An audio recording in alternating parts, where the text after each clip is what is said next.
And we are live.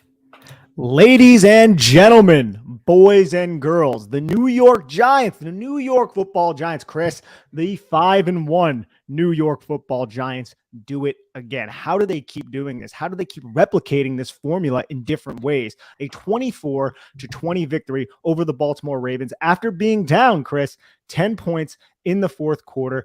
They drive down the field. They have a 12-play, 75-yard drive with 2 third-down conversions that is capped by the Daniel Bellinger touchdown. And then the following 2 possessions for the Baltimore Ravens are turnovers. You have the interception and then the fumble that Kayvon Thibodeaux, our beloved Kayvon Thibodeaux, causes. Ladies and gentlemen, who would have thought coaching and execution, you marry them together and you get competent football, and you can defeat good football teams like the former number 1 seed in the AFC, the former number 1 seed in the NFC, and then the Baltimore freaking Ravens. Chris, how are you doing?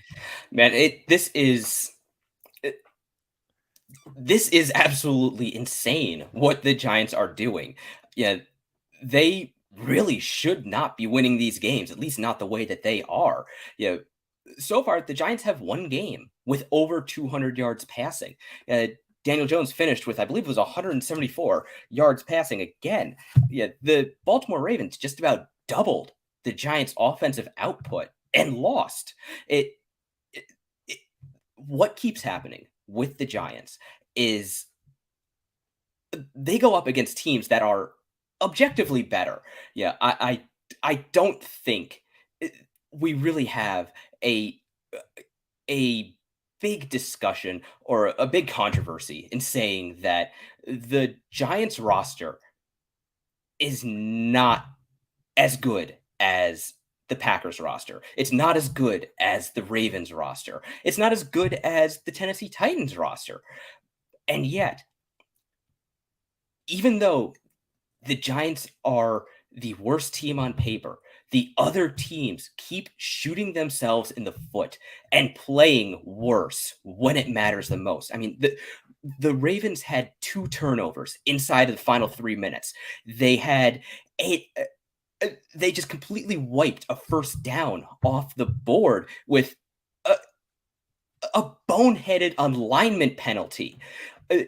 Marcus Peters has a defensive pass interference to nullify his own interception on a ball that, frankly, he didn't need to interfere to catch because the placement was either Darius Slayton overran where he was supposed to go or Daniel Jones threw it behind him, because there was no chance that Slayton was going to catch that ball when Jones threw it. And yet, you have the veteran player make the stupid mistake.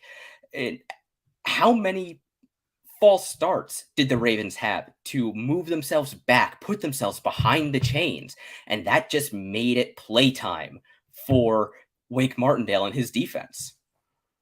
And those false starts go way back into the first quarter. I mean, if we look at the 11-play, 46-yard drive by the Baltimore Ravens, Patrick Ricard, 305-pound fullback Patrick Ricard, I should be playing offensive tackle. Patrick Ricard takes a false start penalty that led to a 2nd and 15 where the Giants played a J.K. Dobbins run excellently, which led to a 3rd and long that goes incomplete. And that penalty knocked them out of realistic field goal range. Justin Tucker tried a field goal, and somehow, I don't even know if it was possible, but it was. He misses the field goal. And little plays like that can go a long way in this football game. And that seemed to happen a lot to the Baltimore Ravens. You're right. They were shooting themselves in the foot, but at the same time, the Giants were being opportunistic. And I felt like the Giants' rush defense in this game was terrible. I mean, Kenyon Drake rushed for over 100 yards. A lot of that is a byproduct of the fact that they're really scared and they have to figure out a way to stop the legs of Lamar Jackson. And the Giants kept Lamar Jackson in check. There were a couple nice runs here or there, but typically, other than the Mark Andrews touchdown and another drive,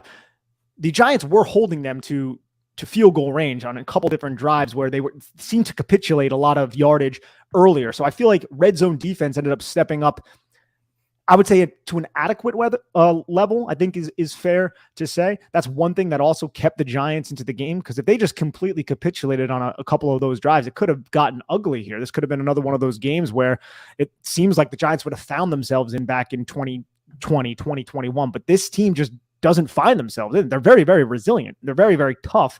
They're well coached, and they can make mistakes and still live to fight another day. Previous Giant teams weren't like that, Chris. No, not at all. Yeah, there's there's the saying in football that more teams lose games than win games, which is it doesn't make sense when the math of it doesn't make sense because you have one team win, one team lose. You can't have, you know, 20 teams lose games and 16 teams win games. The math doesn't work that way in the NFL.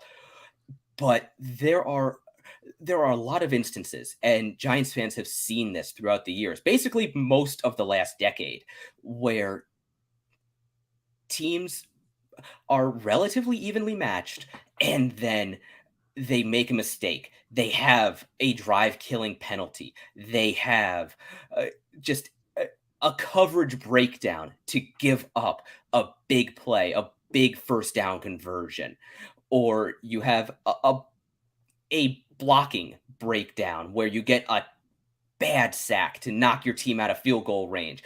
And it's those little yards and little points throughout the game that add up. And yeah, there are a lot of instances where a team loses not because of what the other team did, but because of what they did to themselves. And right now the Giants are not doing that. They're making mistakes. They get behind. They can get behind the chains and all of that.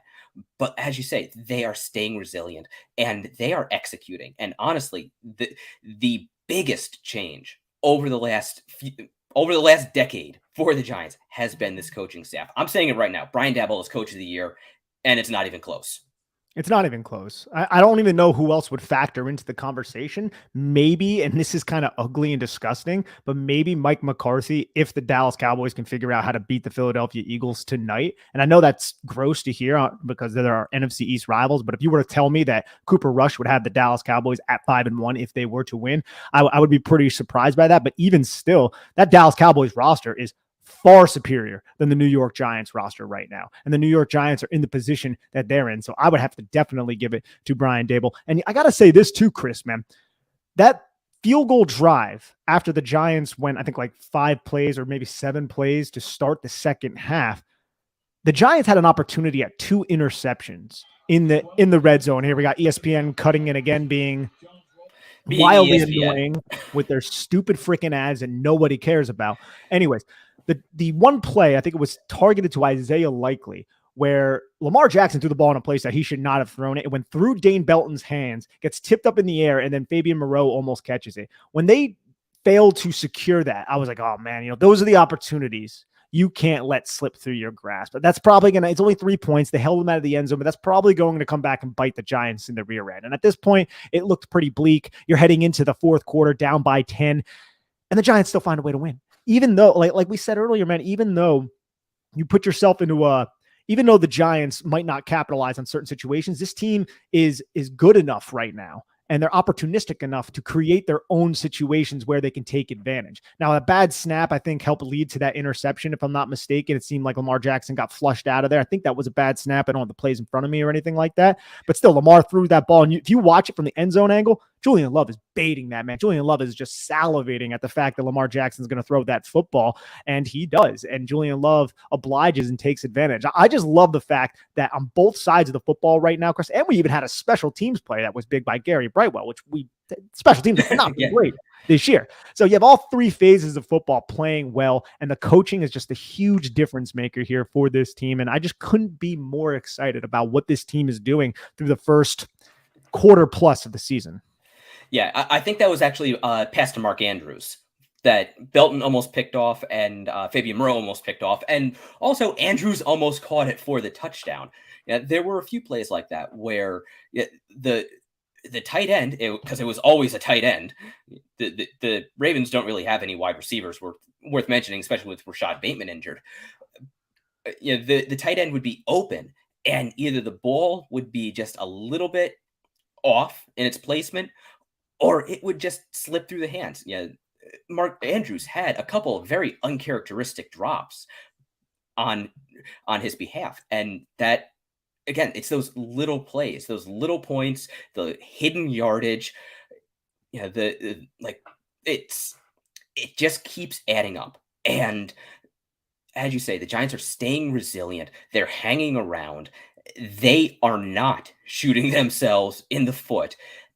And they're able to come away with little points because of Graham Gano and just being able to have, like, Richie James come up with a big first down catch, David Sills. These guys aren't scary to other teams, and I think that's part of why they've been kind of effective. Yeah, other teams can look at it and say, okay, we can leave one guy on Richie James. He's not going to scare us. He's not going to pull an Odell Beckham, outrun our entire defense on a 4th and 1. And that just creates the opportunity to have these little plays that just keep adding up and just keep the Giants hanging around and in the game. Chris, smile a little bit. We have listeners commenting on your lack of smiling right now. I don't know if I want to see that.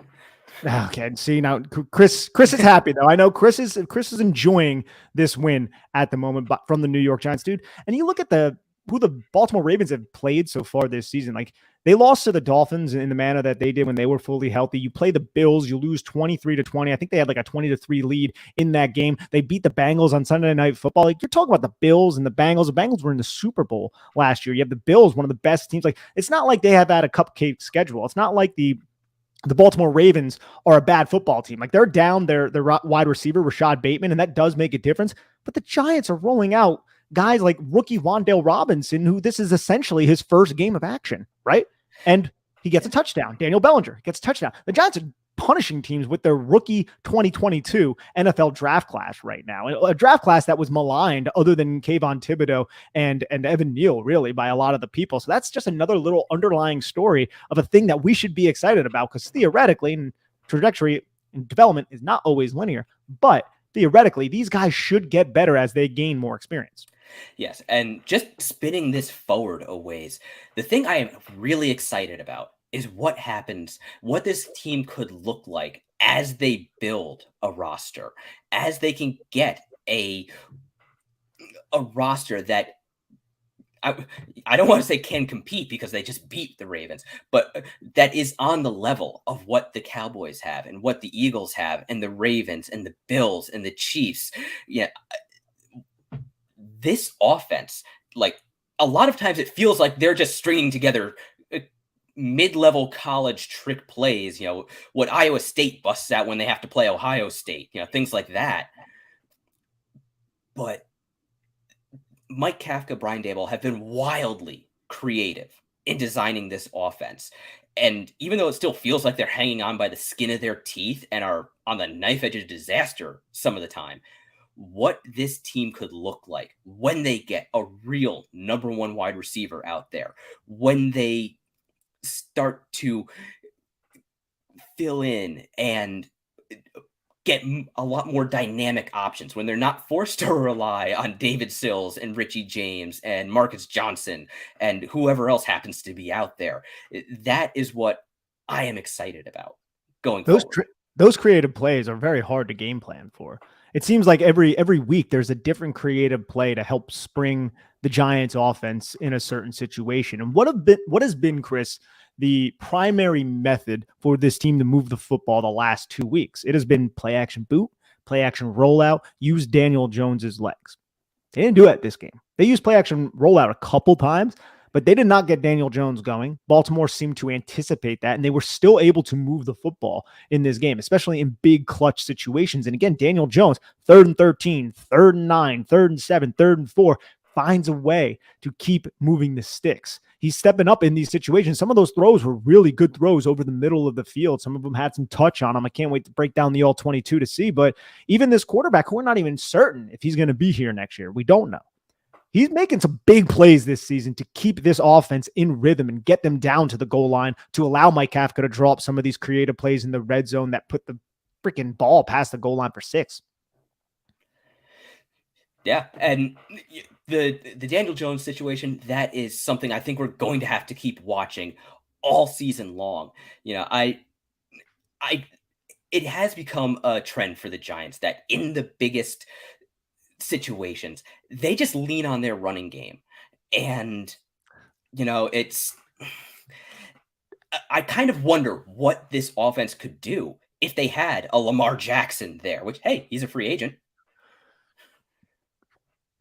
Yeah, I mean, I don't know if the Giants are going to tie that much money, but that's thinking way down the road. Right now, we're Yeah. taking it 1 week at a time, and Daniel Jones is operating within the confines of this offense well. I think that's the way to put it. Does that mean that the offense is as expanded as it could be if there was another quarterback? No, not necessarily. But you can't look at this team right now and say Daniel Jones is the problem. Daniel Jones is making plays that are resulting in wins for this football team. And that's just something that I feel like we should give the kid credit for, because he's doing it basically week after week. It doesn't seem like a fluky type of situation. And he's not really putting the football into harm's way, which is another thing other than the strip sack thing at the end of the half or whatever. And then you have the interception where David Sills falls out of the break against Dallas. Like that, I don't really put on Daniel Jones. But since week 1 and week 2, you had those 2 plays with the egregious interception when he was targeting Saquon Barkley, and then the play where he threw it to Frankie Louvu that was almost intercepted. But he's been relatively judicious with the football ever since then.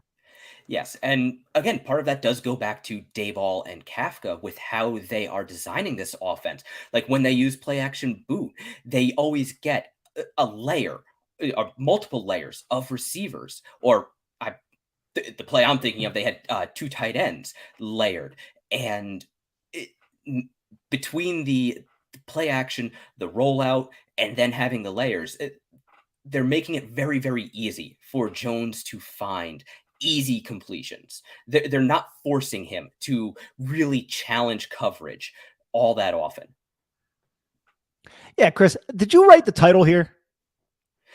Yes. The Giants manage another ugly, stunning win. I would have went with a more optimistic title than that. I mean, maybe like a comeback win, down 10 points against a team like the Baltimore Ravens that you're 5.5 dogs at home. Chris, you're sitting there. Ma, be a little optimistic. Smile a little bit, my guy.